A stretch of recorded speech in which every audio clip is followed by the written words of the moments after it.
Mali kunnafoni TV mɔgɔ de don toujours sɛgɛnbali ɲinabɔ an ka bi thème dabɔlen don muso minnu b'u to furu la ka kamalen tigɛ k'a k'an ka babu ye ka se ka na ɲininkali kɛ an balima cɛman n'a musomanw ka se ka na olu ɲininkali kɛ an ka ni débat in na donc a bɛ mako n'a tɔ la sɔɔni dɔrɔn.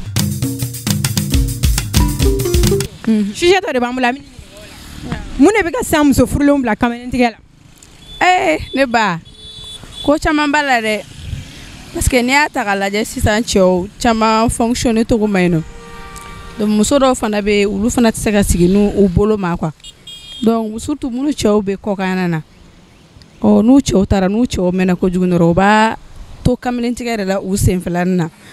cɛ minnu fana bɛ yen n'u aw ka fɛnw ma ala a ye wuli ka se dɔgɔtɔrɔw ma u k'a ɲɛnabɔ ka dɔ ma parce que n'i tɛ se fɛn in na sisan dɔrɔn i cɛ bɛ boli quoi. U ka fɛn jumɛn ma fɛn sugu jumɛn don u ka fɛn jumɛn ne balimamuso kana taa sa o ye fɛn jumɛn ne bɛ se ka dɔ fɔ an ye o la fɛn jumɛn de ma ɲi mun de don. bɛɛ t'o dɔn muso furukun ye fɛn dɔ de n'o o tɛ dun muso bɛ taa kɛ ne ba e fana kana gɛlɛya sa. mais caman ko wariko de bɛ ka kɛ ko nata. bon a bɛɛ tɛ wariko ye parce que muso dɔw bɛ yen olu b'u yɛrɛ di cɛw ma ka sɔrɔ hali wariko t'a la quoi. Fufalaki fana. awɔ mais ni cɛ tɛ fonctionner ka ɲɛ dɔw bɛ taa ɲini kɛnɛma de malimuso yɛrɛ de taalan o ye quoi parce que ni cɛ tɛ fonctionner dɔrɔn or k'u k'u cɛ dɛmɛ k'a ka fura ɲini o t'o kɛra u bɛ taga ɲini kɛnɛma ka préférer ka t'u yɛrɛ di wotoro bolilaw ni telimantigiw ni nɔgɔso bolilaw ma donc i m'a ye. ne ba cɛ o ye crime ye dɛ. mais crime de don a b'i yɛrɛ dala kɛ. o diyara ye. cɛ dɔ de b'an bolo mun de bɛ ka muso furulenw bila kamalentigɛ la bi jamana kɔnɔ. bon cɛ dɔw bɛ olu yɛrɛ de fana tɛ mɔgɔ ɲɛnama ye parce que kala kelen yɛrɛ de tɛ muso dɔw bɔ. fo kala joli. fo kala caman ni kala yɛrɛ caman tɛ kala kelen yɛrɛ de t'olu nege da f'a ka cɛya de o muso dɔw yɛrɛ de fana bɛ naturellement. mais o ye minnu kɔnna ka kala caman dɔrɔn dɛ. a kɔni kow filɛ dɛ. explication dɔɔni d'an ma o ko in na kɛ an bɛ kuma de kɔ. balimakɛ kuma sisan. ne ba kana. a bɛ n'a fɔ e bɛ caman ba dɔn ko in na de parce que e bɛ k'a fɔ tɔgɔ e b'a dɔn. kana kuma don ne da dugu in yɛrɛ sanama cilen don bɔgɔbɔgɔ an bɛ ka den caman kun di an ka so ka sɔrɔ an denw tɛ ou bien n'i ko k'i bɛ kuma dugu in kan a tɛna ban a tɛna ban maliko yɛrɛ de banna pewu. maliko banna an dun bɛ mali kɔnɔ. banna a ko banna walayi parce que hali ne yɛrɛ min filɛ nin hali ne t'a dɔn sisan n bɛ taa muso furu yɔrɔ min muso furu kamanagan yɛrɛ bɛ ne la parce que aw man ɲi.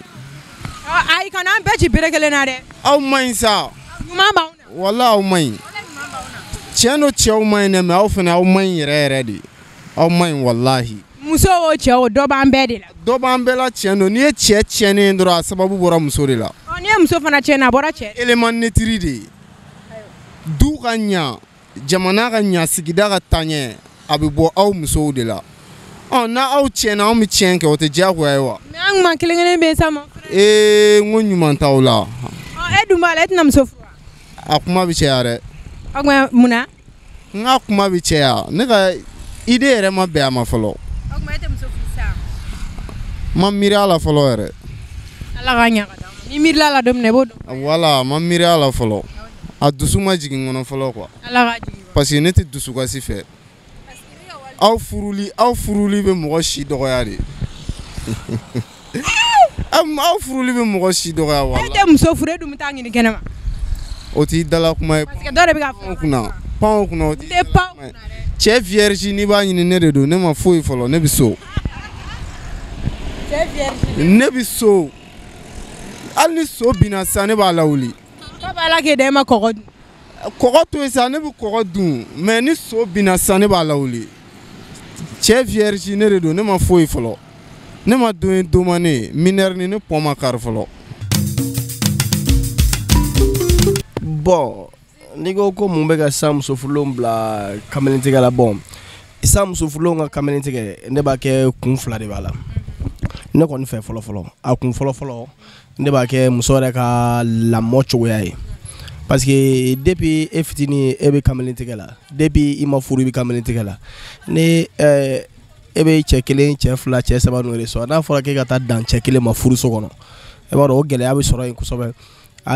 o fɔlɔ bɛ dépend depuis muso yɛrɛ b'a ka du kɔnɔ a ka lamɔ cogoya la fɔlɔ minnu ma deli cɛ kelen na i bɛ t'o bila cɛ kelen kun na a ka gɛlɛn dɛ i bɛ taa sɔrɔ généralement olu mɔgɔ sugu ninnu de bɛ kamalentigɛ kɛ filanan fana cɛ dɔw fana bɛ muso bila kamelentigɛ fana na i n'a fɔ muso mɔgɔ bɛ se fɛn caman ma furuso kɔnɔ cɛ b'a ban ka k'a ye k'a sɔrɔ a se b'a ye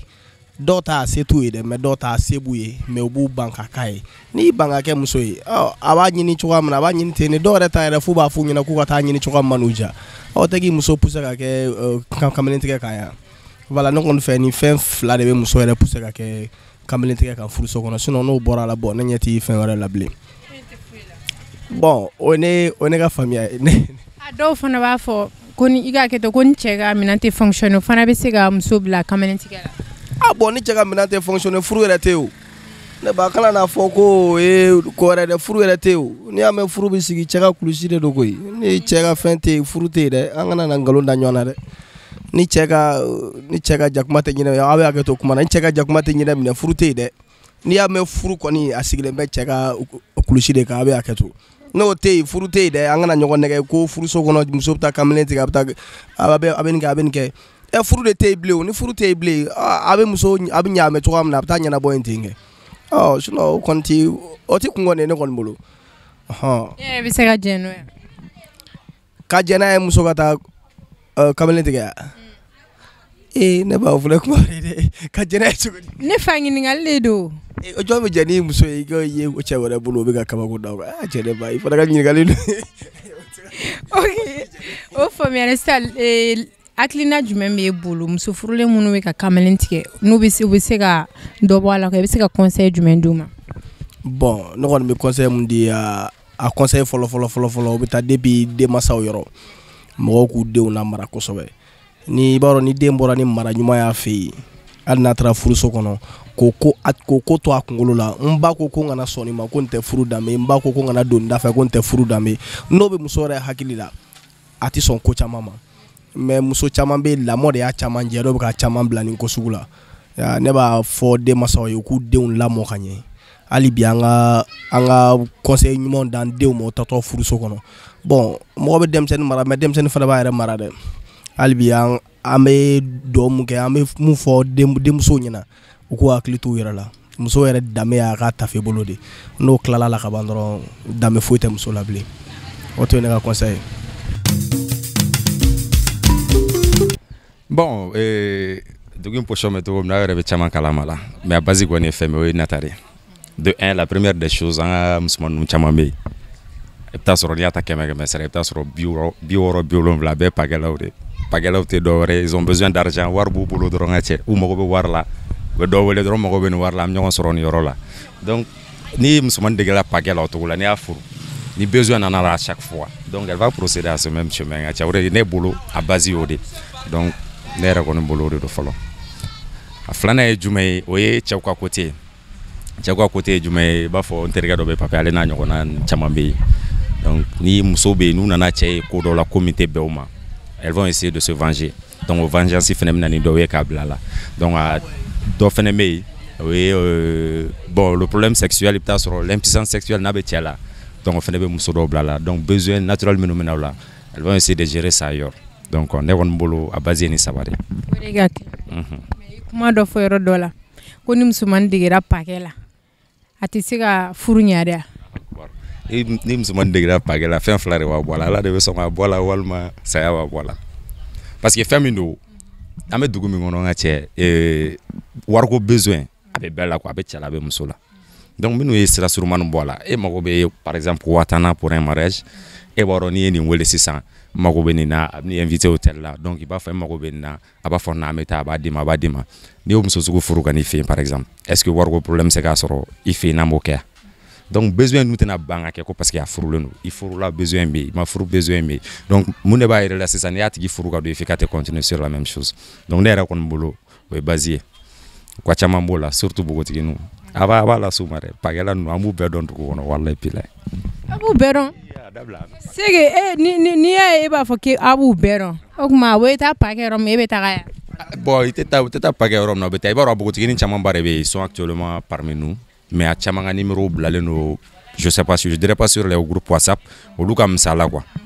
par exemple i t'a sɔrɔ gérant minnu bɛ yen les gérants d'hôtel la an n'u caman bɛ ɲɔgɔn dɔn an n'u bɛ kuma caman ka numéro déposé len don yen il y a des gens même u bɛ na ka taa fɔ gérant dɔrɔn an mago bɛ ni muso la walima mago bɛ muso la les numéros sont là u bɛ numéro di karisa bɛ a bɛ taa an ka condition ye c'est comme ça wala baden ne b'a kɛ i hakili bɛ mɔgɔ la ko sigida la maɲumani a kɔlɔsi pakɛla don donc o kɔrɔ ko Bamakɔ dugu falen don pakɛlaw de la a ka ca conseil jumɛn b'i bolo k'a lase u ma bon conseil min bɛ ne bolo k'a lase u ma kɔni o kɔni tɛ dɔ wɛrɛ ye wariko problème a tɛ ban quoi mɔgɔ bɛ de fait que déjà i bɛ bɔ denmisɛnninya kɔnɔ wariko problème de bɛ n'a jɔ jusqu'à ce que hali saya dilan ka wariko problème de bɛ parce que i dalen don saya dilan ka ordonnance bɛ na tu vas faire ça a tɛ ban quoi donc ni mɔgɔ min ko k'i b'i ta conditionné fɛn o fɛn na i tɛ se ka bɔ a la ça c'est un. La deuxième des choses muso fɛn fɛn bɛ yen k'i yɛrɛ dege a la surtout bogotigini n tɛna kuma ni muso ye en général mais les bogotigini minnu b'a la les jeunes filles qui sont dedans u ka jateminɛ fɛn dɔ bɛ yen ni ne ye fɛn dɔ kɛ sisan pour me venger de quelqu'un n bɛ se k'a dabila walima n'i y'a kɛ juste par plaisir n bɛ se k'a dabila mais fɛn o fɛn bɛ yen n'i y'a kɛ wari kama a tɛ dabila donc paquet b'o cogoya de la n'i y'a kɛ wari kama ce serait continuel donc n'u bɛ bɔ a la u ka bɔ a la n'u ma bɔ a la furu kɔni kuma tɛ parce que n'i y'a muso sugu furu même olu cɛ tɛna se ka la satisfait i b'i si kɛ baara la i tɛna se ka la satisfait kalo kelen kalo fila karisa taara ayiwa ala k'a n'o cɛ jɛ